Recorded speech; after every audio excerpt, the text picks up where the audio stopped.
On commence à parler de vous sur Internet, de votre marque. Parfait, vous commencez à avoir des retours, des gens qui disent ce qu'ils pensent de votre marque. Extraordinaire, continuez, plus il y en a, mieux c'est. C'est négatif, c'est pas grave. Mon ami Reid Hoffman, le créateur de LinkedIn, dit que si vous n'avez pas honte de votre produit quand vous l'avez lancé, c'est que vous l'avez lancé trop tard. Vous devez être le plus vite possible disponible et puis commencer à écouter votre communauté. Nous, c'est ce qu'on fait. Ça fait 2 ans que Sismic est sous cette forme-là disponible sur Internet.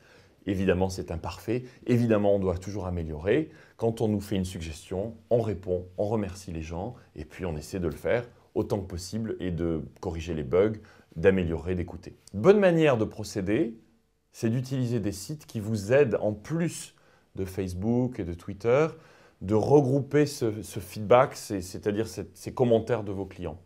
Vous pouvez aller voir ce qu'on fait nous, c'est sur feedback.sismic.com et vous pouvez utiliser, ce sont 2 startups dans la Silicon Valley, vous pouvez l'utiliser d'ailleurs, le créer en français, pas forcément en anglais, qui sont User Voice et Get Satisfaction. Elles vous permettent tout simplement de regrouper toutes les suggestions sur vos produits au même endroit. C'est-à-dire que vos utilisateurs, vos clients peuvent aller et faire une suggestion et puis ensuite on peut voter sur ce qui est le plus demandé.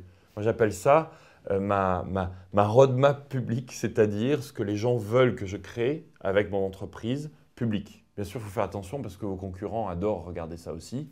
Ce n'est pas grave, changez de manière de penser, améliorez vos produits en public en utilisant ce que votre communauté vous dit. Ici, ce qui est important, c'est que le problème de Twitter et de Facebook, c'est que vous allez avoir des retours qui sont un peu éparpillés, parfois trop nombreux, difficiles à classer. Ces sites vous permettent tout simplement de mettre l'information en fonction de ce qui est le plus important pour vos utilisateurs.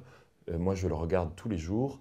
Et une bonne manière sur un produit, quand vous le lancez, d'avoir un certain intérêt de votre communauté, c'est de montrer que vous les écoutez et que vous l'améliorez en fonction de ce qu'ils en pensent et de les remercier. Vous pouvez remercier Stéphane, qui peut être un pseudo parce qu'il vous a donné une suggestion sur votre produit. Quand vous le faites, n'hésitez pas à le faire. Nous, par exemple, on nous aide à traduire dans différentes langues. On les remercie, on le met même dans les produits eux-mêmes sur les téléphones mobiles.